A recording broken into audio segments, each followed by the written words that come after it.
Yeah, I want to take you back one time when this kind of reminds me of. I'm sorry. Uh,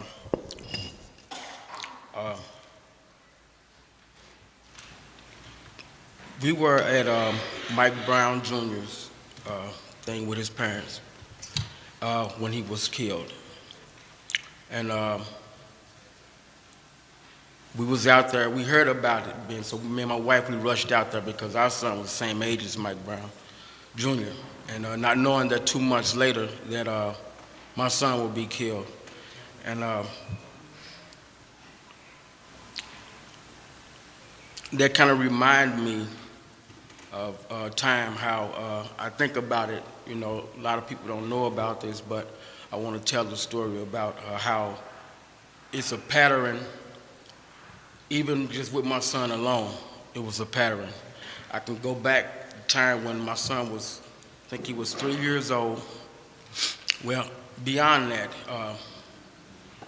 I'm gonna go back a little further than that. Me and my wife and my son, we was riding home one day, and my son was about 3 months old, and we was on the highway, and it was a guy sitting on the shoulder, just sitting there, while all the cars was rolling. So we came to a stop, but in between us, we had space with no one behind us. So I was looking in my rearview mirror, and as I was looking, I kind of embraced my wife and my son because it was this ongoing car. Just I guess he wasn't paying attention. It was coming, and it never stopped, and it just plowed right into us while we was at a standstill. Come to find out, it was a police officer, off-duty police officer. His name was Will Smith.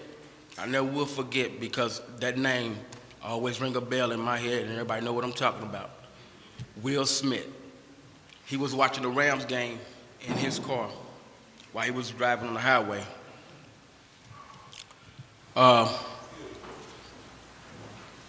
Fortunately, no one was really hurt. My son, he had a little bruise on his stomach. We took him to the hospital. And everything went well. Now that's one time. And the second time, my son was about, 12, 13? Mr. Myers, please. Could you let the audience know about the place and the time when this incident happened? I can't recall the time really. It was some years when my son was only 3 months old, so I can't remember how far it was, but it happened downtown St. Louis, up under the viaduct. Thank you. Then my son was 12 years old at one point. Another cop hit us from the back. First time we didn't get compensated. Second time, no compensation. Another off-duty police officer hit us from the back. No compensation for that. So we went on about our lives about that. My son got into an altercation at school. Police came in, handcuffed him, and slammed his face up against the radiator. Now you see the pattern? That's what I'm saying. Another incident after that. Him and my cousin walking down the streets. Undercover cops pulled out in the van, just grabbed both of them in the van and started beating on them. Asking them about who they know selling some weed or something, trying to get them to tell about somebody in the neighborhood. So now, this brings me to the point to where my son has a encounter with another police officer off duty. But this time the police officer takes his life. Now, to me, that's a pattern. And every time I think about my son being taken away from me, all those incidents pop up in my head. Can you imagine a man having plans for his kid, his only child on this planet, and all those plans get washed away because a police officer had an argument with his wife early on that day, and he wanted to take out his issues out on our people? Our lives really doesn't matter to some folks out here, the way I see things, because we're the ones that's most degraded, not just by white people, by other different nationalities as well. But we are biased people. We don't worry about what people think about us. We go on with our lives. We try to get along with everyone on this planet. But the thing about it is, people don't seem to realize, when we say that Black Lives Matter, we're not saying or alienating no one. You know what I'm saying? What we're doing is reminding folks, when y'all are showing us something totally different, why not say Black Lives Matter? So this is my thing. I'm gonna be out here when I get justice for this cop killing my son, when I get justice for Mike Brown's son, when I get justice for Jimmy Powell, Carlos Ball, and so forth and so forth, when I get justice, y'all gonna still see Mr. Myers Sr. out there when it's all over with. I'm gonna fight to the bitter end, even if it costs me my own life. Because right now, I'm at a state to where I really don't care about what happened to me, so I don't really have nothing to lose. But my family is the one who's keeping me afloat right now because they keep telling me that they need me here. Otherwise, I'd have been and went off on the edge. But you know what?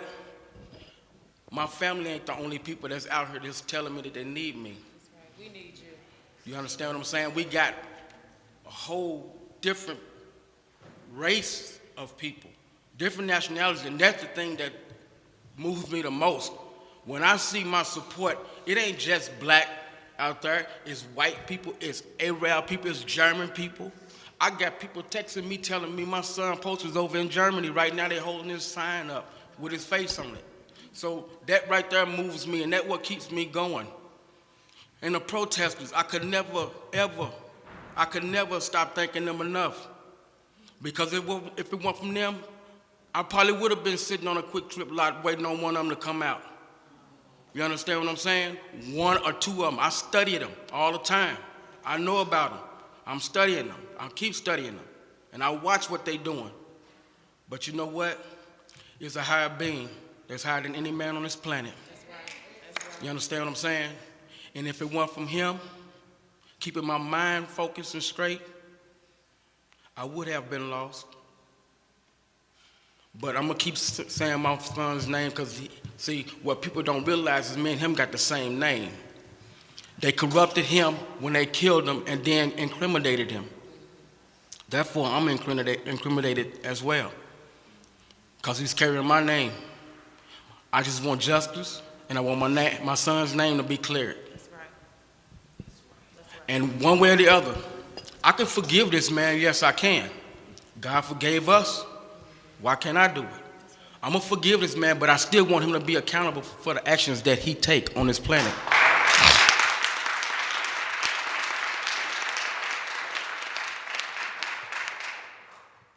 So, like I said from the beginning, I'd like to thank everybody, every protester, every person that even looked forward towards my family and saying, I got you, because I got y'all too. One love, 1,000 hearts, one love. Mr. Myers, thank you so much for that brave testimony. Mm-hmm. One of the things that you have said that strikes me a lot is that you say that what keeps you going is the solidarity from the movement and from around the world. Right. I come from a very faraway country. Mm-hmm. I would like to take the name of your son to my country. Could you repeat the name of your son to me, please? His name is VonDerrit Myers Jr. VonDerrit Myers Jr. Yes, sir. Thank you for entrusting that name to me. Yes, sir. We need you. Mm-hmm. Thank you so much for sharing your story with us. Yes, sir, and I need y'all as well. If all the nationalities can come together, all of them, we can win over America's corruption. You understand what I'm saying? See, it's one thing when I have support with different nationalities out there. That's a good thing. That's great. But just think if all the other nationalities came from everywhere and just joined with us. We can overcome America's corruption. No doubt about that. See, because what I've come to realize is what the authority is trying to do now is trying to finesse the war. See, and they want us to fall into their hands. They want us to fall into their plans. And we can't allow them to finesse the war. It just won't happen because of the simple fact that, see, they have a system that's allowing them to do whatever. And they got a system on top of that system that's holding them down as well. We ain't really got a system. We have to come up with tactics in order to win this battle. You understand what I'm saying? So if we can get all the nationalities to come out here at one time and fight, because it's enough of us out here just showing the world that we're sick and tired of what's going on. So if we can get all of the nationalities out here and people to have an open mind about what's going on, think logically about what's going on, we might overcome America's corruption. Thank you so much, Mr. VonDerrit. I want to know if Ms. Rita can share something with us too.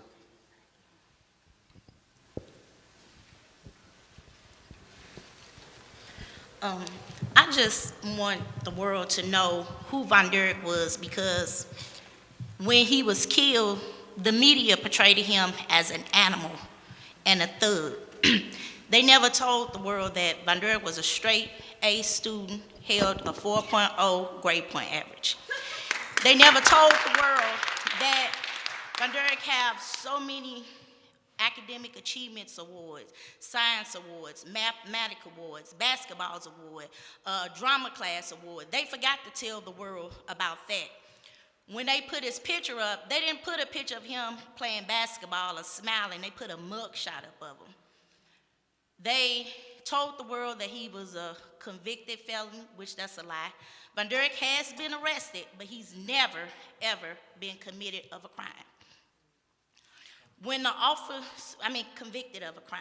When the officer, Jason Flannery, killed my son October the 8th, 2014, I had called my son at about 7 o'clock that evening, and his grandmother said, "You want me to catch him? He going down them steps, he finna go to the store and get him a sandwich." And I said, "No, just have him to call me when he get back." 15 minutes later, I get the call. I thought it was my son calling me back. It was his grandmother screaming and hollering that he had been shot. At that time, they said he was shot 17 times.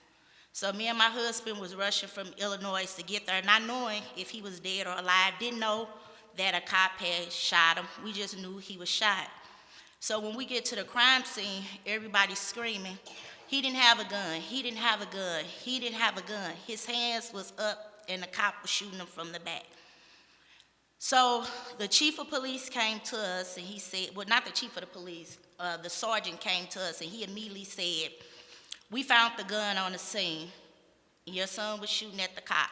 No, I'm sorry, we're gonna investigate." It was immediately, this cop said this story and this is what we're gonna go with. They first said that VonDerrit came out the bushes shooting at this cop. You go over there, you will see there's no bushes. Then they said they chased him for 45 minutes. VonDerrit was on a GPS monitor, which said different. He said that VonDerrit shot at him 3 times, but all VonDerrit's shots were from the back, 7 from the back and a final shot to the head.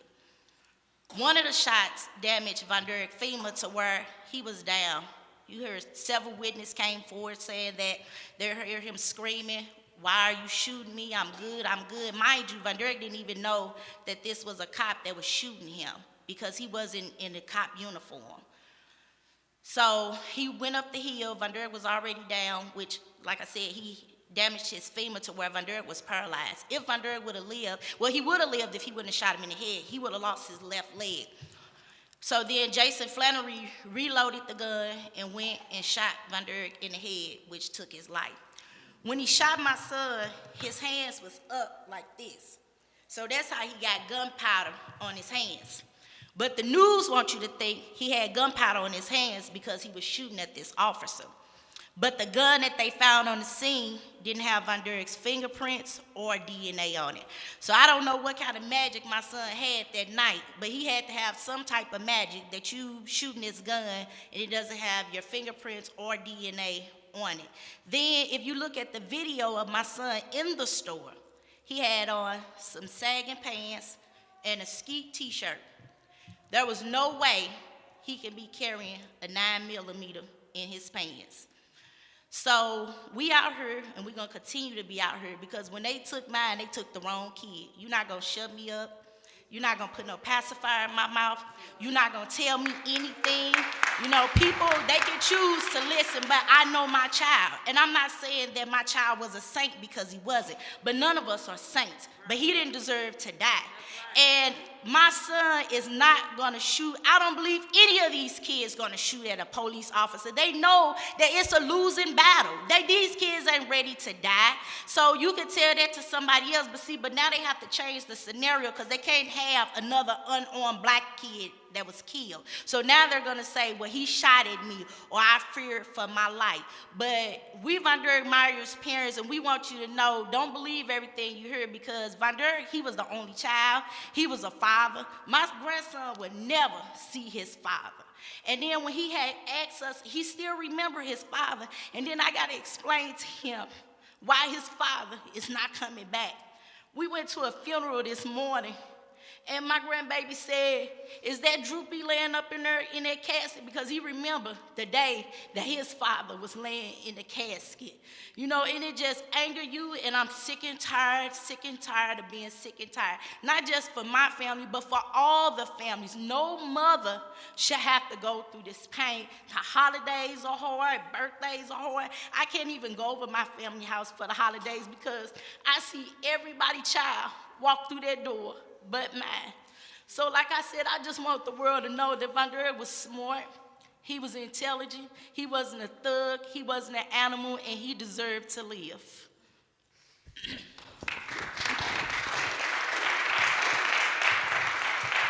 Mrs. Myers, thank you for that testimony. Could you please let us know what has been the result, if any, of the police investigation into this shooting? Well, they said that it was justified. They didn't see a reason to indict the officers. They said it wasn't enough witnesses that came forward. Could you tell us what is the situation of the officer who shot your son now? He's getting promoted to SWAT.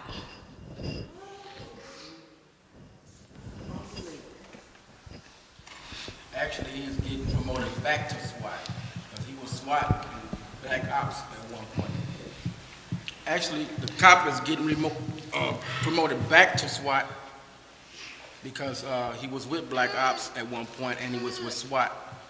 And this same cop, this police officer, Jason Flannery, somehow had a couple of felonies himself and got him reduced to misdemeanors. Now, I don't know where they do that at. You know what I'm saying? And he still became a police officer. You see what I'm saying? He beats his wife, and he's in drug rehab, and still became a cop. Even with the felony charges against him, he had the felonies reduced to misdemeanors. Have you had any kind of legal assistance during this process? Yes. So, what's that? We do. Yes, we do. Oh, yeah, we do. Mm-hmm.